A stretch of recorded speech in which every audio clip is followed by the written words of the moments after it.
ಆತ್ಮೀಯ ಬಂಧುಗಳೇ, ಮಹಾಭಾರತ ಉದ್ಯೋಗ ಪರ್ವ ಇದರಿಂದ ವಿದುರ ನೀತಿಯಿಂದ 2ನೇ ಅಧ್ಯಾಯವನ್ನು ತಿಳ್ಕೊಳ್ತಾ ಇದ್ವಿ. ಓದ ಭಾಗದಲ್ಲಿ ಕೆಲವೊಂದು ಉಪದೇಶಗಳನ್ನ ಕೊಡ್ತಾನೆ. ಇಲ್ಲಿ ಮುಂದುವರೆದು ವಿದುರ ಹೇಳ್ತಾನೆ, ಯಾರು ಜೀವಿಗಳನ್ನ ವಶಪಡಿಸಿಕೊಳ್ಳುವಂತಹ ಸಹಜವಾದ 5 ಇಂದ್ರಿಯಗಳನ್ನ ಗೆದ್ದಿರ್ತಾನೋ, ಅಂದ್ರೆ ಈ ಇಂದ್ರಿಯಗಳೇ ಆ ಜೀವಿಯನ್ನ ವಶಪಡಿಸ್ಕೊಂಡ್ಬಿಡತ್ತೆ. ಆದ್ರೆ ಅವನು ಅಂದ್ರೆ ಯಾವ ಜೀವಿ ಆ ಇಂದ್ರಿಯಗಳನ್ನೇ ಗೆದ್ದಿರ್ತಾನೋ ಅವನ ಆಪತ್ತುಗಳೆಲ್ಲವೂ ಕೂಡ ಶುಕ್ಲ ಪಕ್ಷದ ಚಂದ್ರಮನ ಹಾಗೆ ಹೆಚ್ಚುತ್ತೆ. ಅಂದ್ರೆ ಚಂದ್ರಮ ಹೇಗೆ ವೃದ್ಧಿ ಆಗುತ್ತೋ ಹಾಗೆ ವೃದ್ಧಿ ಆಗುತ್ತೆ ಅಂತ ಅರ್ಥ.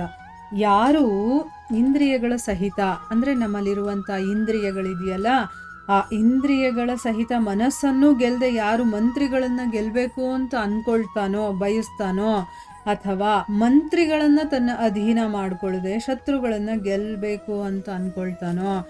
ಈಗ ನೋಡಿ, ತನ್ನ ಇಂದ್ರಿಯಗಳನ್ನೇ ತಾನು ಕಂಟ್ರೋಲ್ ಮಾಡೋಕ್ಕಾಗಲಿಲ್ಲ ಅಂತಂದಮೇಲೆ ತನ್ನ ಆಸ್ಥಾನದಲ್ಲಿರುವ ಮಂತ್ರಿಯನ್ನ ಅವನು ಕಂಟ್ರೋಲ್ ಮಾಡೋದಕ್ಕೆ ಸಾಧ್ಯನಾ?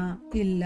ಯಾಕೆ ಅಂತಂದ್ರೆ ನಮ್ಮ ಇಂದ್ರಿಯಗಳು ಹೇಳಿದಾಗ ಯಾವಾಗ ಕೇಳ್ತೀವೋ ನಾವು ಬೇರೆಯವ್ರ ಮಾತನ್ನು ಕೇಳ್ತೀವಿ ಅಂತ, ಅಂದ್ರೆ ನಾವಷ್ಟು ವೀಕ್ ಆಗಿರ್ತೀವಿ ಅಂತ. ಇನ್ನ ಮಂತ್ರಿಗಳನ್ನೇ ತನ್ನ ಅಧೀನ ಮಾಡ್ಕೊಂಡಿಲ್ಲ ಅಂತಂದ್ಮೇಲೆ ಅವನು ಶತ್ರುಗಳನ್ನ ಗೆಲ್ಲೋದಕ್ಕೆ ಸಾಧ್ಯನಾ? ಅಂದ್ರೆ ತನ್ನ ಹತ್ರ ಇರುವಂತ ಮಂತ್ರಿಯನ್ನೇ ತನ್ನ ಒಂದು ಕಂಟ್ರೋಲ್ ಅಲ್ಲಿ ಇಟ್ಕೊಂಡಿಲ್ಲ ಅಂತಂದ್ಮೇಲೆ ಶತ್ರುಗಳು ಇನ್ನು ದೂರ ಇರುವಂತವ್ರು, ಅವ್ರ ಬಗ್ಗೆ ನಮ್ಗೇನೂ ಗೊತ್ತಿರೋದಿಲ್ಲ, ಅಂಥವ್ರನ್ನ ಗೆಲ್ಲೋದಕ್ಕೆ ಇಷ್ಟಪಡ್ತಾನಲ್ಲ ಅಂತ ಅಜಿತೇಂದ್ರಿಯ ಅಂದ್ರೆ ಇಂದ್ರಿಯಗಳನ್ನ ಗೆಲ್ಲದೆ ಇರುವಂಥವನು, ಅಂಥ ಮನುಷ್ಯನನ್ನ ಎಲ್ಲರೂ ತ್ಯಜಿಸ್ತಾರೆ. ಯಾರು ಮೊದಲು ಇಂದ್ರಿಯಗಳ ಸಹಿತ ಮನಸ್ಸನ್ನೇ ಶತ್ರು ಅಂತ ತಿಳ್ಕೊಳ್ತಾನೋ, ಆಮೇಲೆ ಅವನು ಮಂತ್ರಿಗಳು ಮತ್ತೆ ಶತ್ರುಗಳನ್ನ ಗೆಲ್ಲಬೇಕು ಅಂತ ಏನಾದರೂ ಇಷ್ಟಪಟ್ಟರೆ ಅವನಿಗೆ ನಿಜವಾಗ್ಲೂ ಸಫಲತೆ ಅನ್ನೋದು ಇರುತ್ತೆ. ಮೊದಲು ನಮ್ಮನ್ನ ನಾವು ಕಂಟ್ರೋಲ್ ಮಾಡ್ಕೋಬೇಕು. ಈಗ ಜನರಲ್ ಆಗಿ ನಾವು ನೋಡೋದು ಏನು ಅಂತಂದ್ರೆ, ನಮ್ಮ ಒಳಗಡೆ ಇರುವಂತಹ ಕೆಟ್ಟ ಗುಣಗಳೇನಿದೆಯೋ, ಕೋಪ ಆಗಿರ್ಬೋದು, ಆಸೆಗಳಾಗಿರ್ಬೋದು, ಹೊಟ್ಟೆ ಕಿಚ್ಚು, ಈ ರೀತಿ ಬೇಕಾದಷ್ಟು ರಾಕ್ಷಸರು ನಮ್ಮಲ್ಲಿ ವಾಸ ಮಾಡ್ತಾರಲ್ಲ, ಅವರನ್ನೇ ನಾವು ಕಂಟ್ರೋಲ್ ಮಾಡೋಕ್ಕಾಗಲ್ಲ, ನಮ್ಮನ್ನೇ ನಾವು ಕಂಟ್ರೋಲ್ ಮಾಡ್ಕೊಳಕ್ಕಾಗಲ್ಲ ಅಂತಂದಮೇಲೆ ಬೇರೆಯವ್ರನ್ನ ನಾವು ಕಂಟ್ರೋಲ್ ಮಾಡಕ್ಕೆ ಹೋಗ್ತೀವಿ. ಅದು ಎಷ್ಟು ತಪ್ಪು ಅಂತಂದರೆ, ಈಗ ನಾವೇ ನಮ್ಮನ್ನು ಕಂಟ್ರೋಲ್ ಮಾಡ್ಕೊಳಕ್ಕಾಗಲಿಲ್ಲ ಅಂದರೆ ಬೇರೆಯವರು ನಮ್ಮ ಮಾತು ಕೇಳ್ತಾರಾ?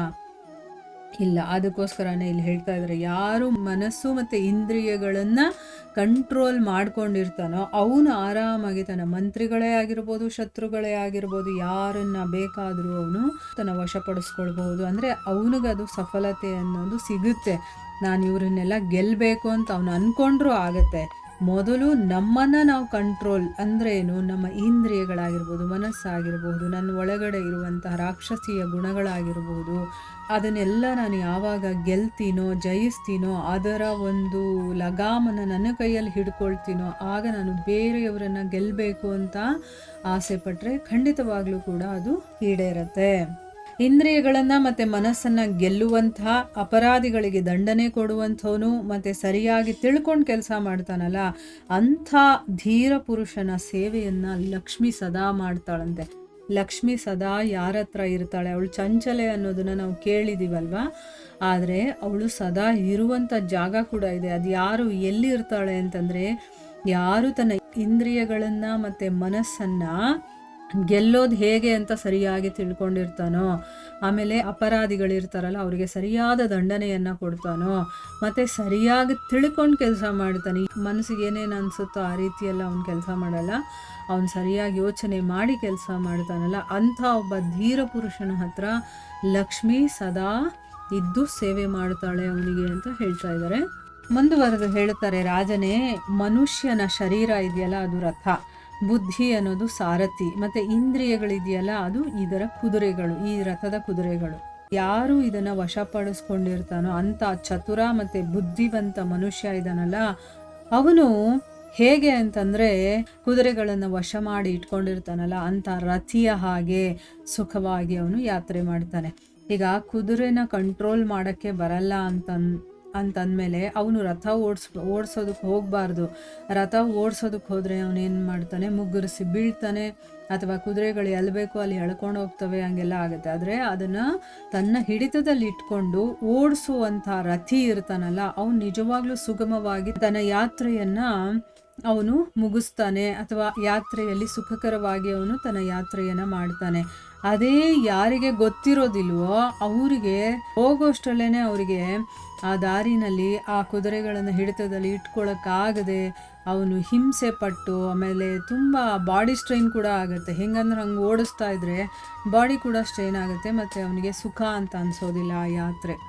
ಅಂದರೆ ಅರ್ಥ ಏನು, ಒಬ್ಬ ಮನುಷ್ಯ ಸುಖಕರವಾಗಿ ಈ ಜೀವನವನ್ನು ನಡೆಸಬೇಕು ಅಂತಂದರೆ ಈ ಶರೀರ ಅನ್ನುವಂತಹ ರಥ ಇದೆಯಲ್ಲ, ಇದರಲ್ಲಿ ಬುದ್ಧಿ ಸಾರಥಿಯಾಗಿದ್ದಾಗ ಆ ಬುದ್ಧಿ ಸರಿಯಾಗಿರಬೇಕು, ಎಲ್ಲ ತಿಳುವಳಿಕೆ ಅದಕ್ಕಿದ್ದಾಗ ಆ ಕುದುರೆಗಳನ್ನು ಕೂಡ ಹೇಗೆ ಕಂಟ್ರೋಲ್ ಮಾಡೋದು ಅನ್ನೋದು ಅವನು ಗೊತ್ತಿರುತ್ತೆ. ಸೊ ಆಗ ರಥವನ್ನು ಅವನು ಚೆನ್ನಾಗಿ ಓಡಿಸ್ತಾನೆ, ಮತ್ತು ಅವನ ಜೀವನದ ಯಾತ್ರೆ ಸುಖಕರವಾಗಿರುತ್ತೆ. ನಮಗೆ ಶರೀರ ಕೊಟ್ಟಿದ್ದಾನೆ ಭಗವಂತ, ಬುದ್ಧಿ ಕೂಡ ಕೊಟ್ಟಿದ್ದಾನೆ, ಆದರೆ ಆ ಬುದ್ಧಿಯನ್ನು ಬೆಳೆಸ್ಕೋಬೇಕು. ಅದು 0 ಅಥವಾ 1 ಇರುತ್ತೆ ಅಂತ ಇಟ್ಕೊಳ್ಳಿ, ಅಲ್ಲೇ ಇದ್ದರೆ ನಾವು ಜೀವನವನ್ನು ಸುಖಕರವಾಗಿ ಮಾಡ್ಕೊಳ್ಳೋಕ್ಕಾಗಲ್ಲ. ಸೊ ಅದನ್ನು ಮುಂದಕ್ಕೆ ಹೋಗೋ ಹಾಗೆ ಮಾಡ್ಕೋಬೇಕು. ಹೇಗೆ ಮಾಡ್ಕೊಳ್ಳೋದು? ಸತ್ಸಂಗಗಳು, ಧರ್ಮಗ್ರಂಥಗಳು ಈ ರೀತಿ ಕೇಳಿದಾಗ, ಓದಿದಾಗ ಅದರಿಂದ ವಿಷಯಗಳು ಗೊತ್ತಾಗಿ ನಮ್ಮ ಬುದ್ಧಿ ವೃದ್ಧಿ ಆಗುತ್ತೆ. ಆಗ ಆ ಸಾರಥಿಗೆ ಗೊತ್ತಾಗತ್ತೆ ನನ್ನ ಇಂದ್ರಿಯಗಳನ್ನು ಹೇಗೆ ನಾನು ಕಂಟ್ರೋಲ್ ಮಾಡಬೇಕು ಅಂತ. ಆಗ ಅವನೇನು ಮಾಡ್ತಾನೆ, ಆ ಇಂದ್ರಿಯಗಳನ್ನು ಕಂಟ್ರೋಲ್ ಮಾಡೋಕ್ಕೆ ಏನೇನೆಲ್ಲ ಸಾಧನೆಗಳು ಮಾಡಬೇಕು ಅದನ್ನು ಮಾಡ್ತಾನೆ. ಆಮೇಲೆ ಅದನ್ನು ವಶಪಡಿಸ್ಕೊಂಡಾಗ ಈ ಜೀವನದ ಯಾತ್ರೆ ಅನ್ನೋದು ಸುಗಮವಾಗಿ ನಡೆಯುತ್ತೆ ಅನ್ನೋದು ಇದರ ಅರ್ಥ. ಇಲ್ಲಿಗೆ ನಾವು ನಿಲ್ಲಿಸೋಣ. ಹರೇ ಕೃಷ್ಣ.